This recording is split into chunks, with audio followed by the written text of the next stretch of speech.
Hi, today I want to talk about the Scheps 73. Everything you need to know about the Scheps 73. The Scheps 73 is basically an EQ, but there are other things you can actually do with this EQ that you might not know right now. So I'm going to be showing you some of the aspects of the Scheps 73 that you might find really interesting. Let's go. Hey, welcome back to this episode. So we are going to talk about the Scheps 73. But before we talk about the Scheps 73, let me just tell you something about Scheps 73 that you probably do not know. So the Scheps 73 is actually an emulated plugin that was emulated from the Neve 1073. The Neve 1073 is actually a physical EQ, like an outboard EQ that was very popular in the 60s, in the 50s, and still popular till today because of how good the sound is. So the Scheps 73 is created by Waves through Scheps. Andrew Scheps, or probably Andrew Scheps, was the brain behind, the making of this plugin with Waves audio. That's why it's called the Scheps 73, and it's a beautiful plugin, and you want to always have this. The only downside to this plugin, or the only downside to any emulated plugin, is that it is CPU hungry. This is not CPU hungry, but if you have different instances of this plugin, you begin to see some spikes in your CPU, and that's why it's really nice if you have the Waves sound grid system or something like that, so it helps you take off load from your CPU. So with that, by the way, let's get into understanding how to use this plugin. So the first thing you want to notice is what you have in almost any Wave plugin. Some of the features up here. So every Wave plugins have the A and B bank. So the idea is that you can create a setting and leave it on A, and create another setting and leave it here on B. You can see that there's slightly different settings here. So let me bring that to Unity. So once I click on B, it takes me back to the bank B, and once I click on A, it takes me back to the bank A. So the next thing you want to notice is the undo button here. All of Wave plugins have this. This is just a general thing, but I just need to mention it on this video. So next video I'll need to mention this. So you have your load where you have your presets. Every Wave plugin have this. Then you have your save where you can save your presets and all of that. So I have two presets saved already, thumb drive and smile. I just showed not like a smile EQ, something I learned from Andrew Scheps himself. So you also have the back and forth toggle. This select different frequencies serially. So you have, let's say you have factory default. The next thing is aggressive acoustic. So once you click here, it selects a move to aggressive acoustic guitar. Once you push it forward, it moves to bass chubby DI. So if you move it backwards, just that's the way it works. I believe you understand that. So the most important part of this plugin is the plugin itself. The first thing you want to notice is the preamp and the drive here. So these guys, they work together. Actually, it now depends on the amount of sound that is being sent into this plugin. So for example, I have this instrumental here. I just did a rough freestyle for this video, so you can have an idea of what I'm doing. So the first thing you have is the preamp and the drive. They are switchable. You can turn them on and off. So if you notice, when I turn on the drive, the red lights up. The drive does not change if the preamp is not on. It doesn't change. So let's listen. Are you wanting my song? Nothing is happening. So when I turn on the preamp, you can hear that. So I'm sorry if I damaged your ear. I'm sorry, and I'm sure it will be fixed. Okay, so I'm sorry about that though. So the drive works together with the preamp. So for you to have enough drive, like enough grits from that's audio that you are working on, you need to turn on the drive. Are you wanting my So let's song? turn on the drive again, and let me just show you what happens. Are you wanting my song? You can never last me. So it's sounding like it's been toasted. You get.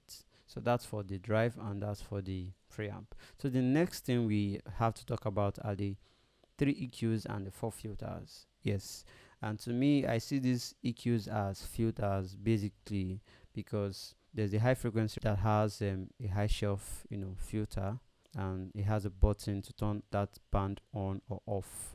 You get, so this I is how it want sounds like. my song. You can never let me. So when I turn it off, I want my. when I turn it on, I want my song. You can never let me. I want my song. you can see it brings up, makes it bright basically.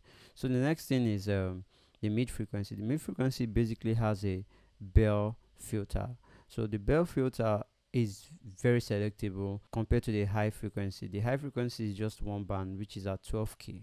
The bell filter has 300, 360 hertz, 700 hertz, 1.6k hertz, 3.2k hertz, 4.8k hertz, 7.2k hertz, and 10k hertz. So you can select any of these frequencies, then push the gain up or attenuate it. So let's say we want to touch 10k. So you can select 7.2k or 10k or 360 hertz. So let's select 10k and let's hear how it sounds. I want my song. You can never let me. I want my song. Yeah, it sounds really dope. So you can turn on that frequency or turn it off, the band. So the last EQ here, but not the last filter, is the low frequency. So the low frequency is also a low shelf, just like the high frequency is a high shelf. So, and it has 4 bands that you can select. So we have the 335 hertz, rather 60 hertz, and we have the 110 and the 220 hertz. So this is how they sound. Let's use the 60 hertz. I like it because my vocal is quite muddy listening to it, so I don't want to make it more muddy. I want my song. You can never let me. I want my song. Every girl I want to show my. It sounds inside. I like the fact that it sounds inside and doesn't sound too upfront. So let's see if I can make it sound inside and a bit clear at the same time. Let's use 12k. I want my song. You can never let me. I want my song. I like that. It sounds clear and it sounds like it's deep. It sounds intimate kind of. So I like that already. I like that. So more like giving you like a smiley face EQ, and smiley face EQ sounds good. Not all the time, not all songs, but it sounds good. So the next thing, you can also turn it on and off just like others. So the next thing you have is your high pass filter. The high pass filter is defaultly not turned on, so you can decide to turn that on yourself. So if I have like an EQ move like what I just did, I probably turn this guy on so that there will be no rumble. I have space for my kick and all of that. High pass filter or low cut filter has 4 bands also: 50 hertz, 80 hertz, 160 hertz, and 300 hertz. And this is how the 300 sounds. I want my song. You can never let me. I want my song. And this is how 160 sounds.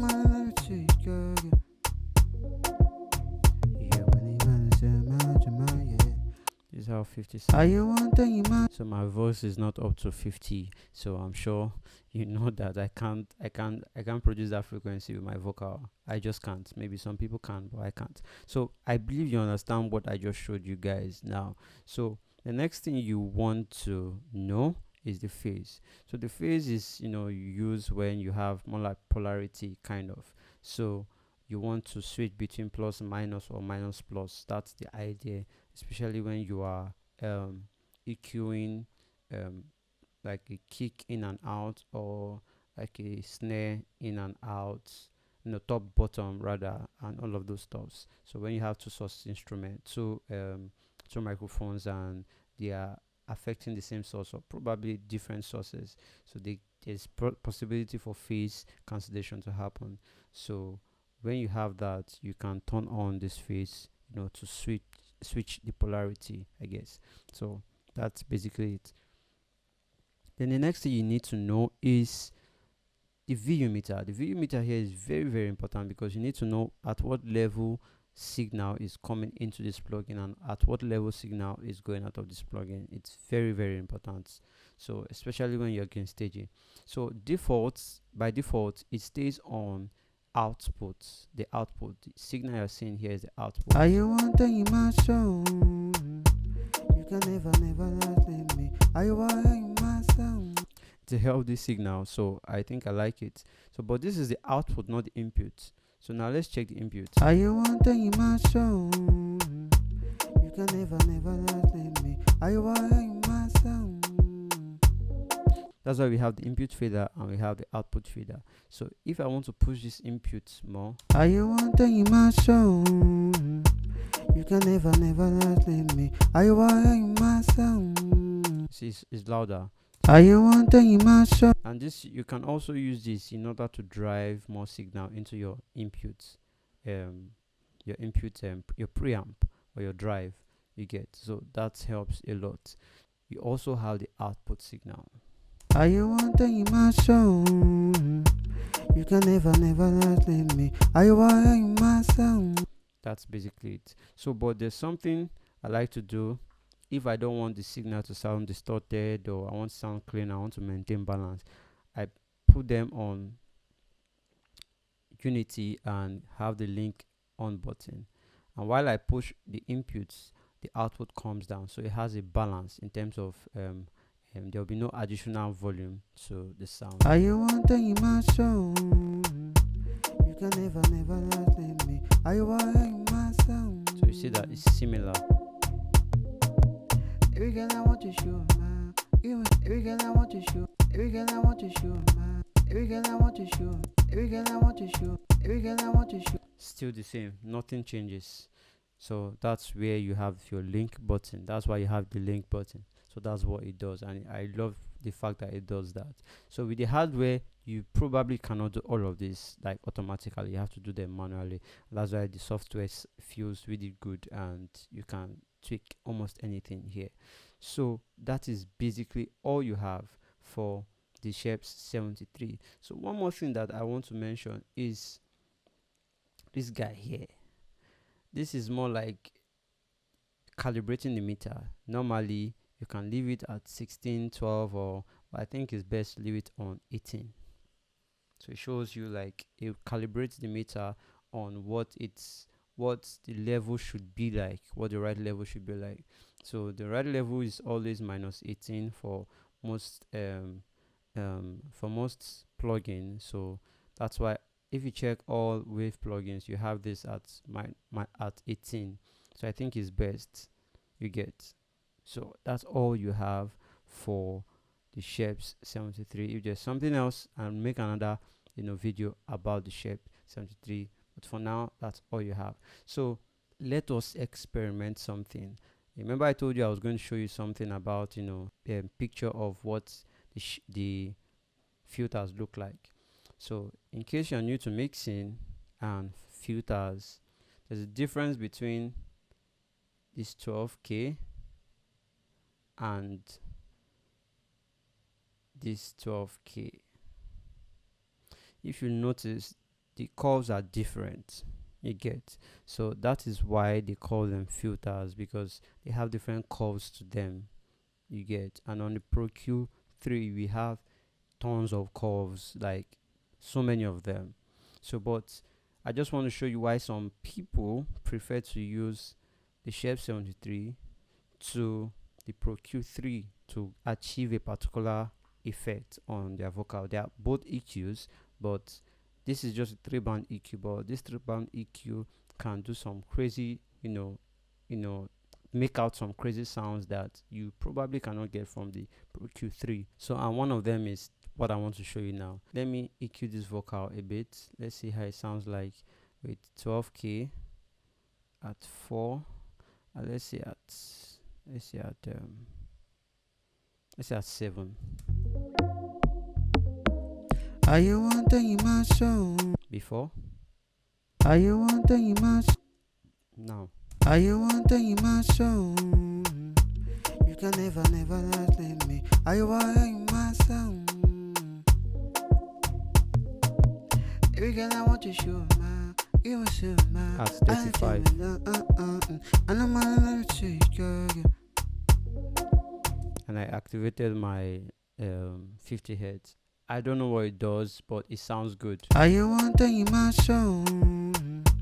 You can never, never last leave me. Are you wanting my soul? Without. Are you wanting in my soul? So let's do the same thing here. So we have 12k at 7.5, 7.9, I guess. 7.9, yeah. Then we have 1k at 5.2,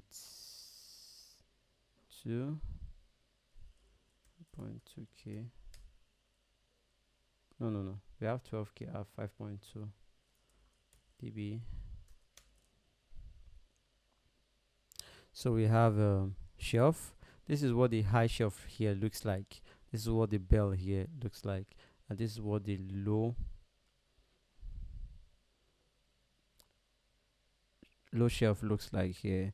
So we have 35 at 7.9, 7.8 rather. So let's make it 35. Are you wanting in my soul? You can never, never last leave me. Are you wanting my soul? This sounds really cheap. This sounds really rich. I don't know how it sounds to you, but let's see the difference. Are you wanting in my soul? You can never, never last leave me. Are you wanting my soul? So if there's anything I want to do, I have this upfront vocal, so I might want to take this guy down a bit. Let's see how it sounds. Are you wanting in my soul?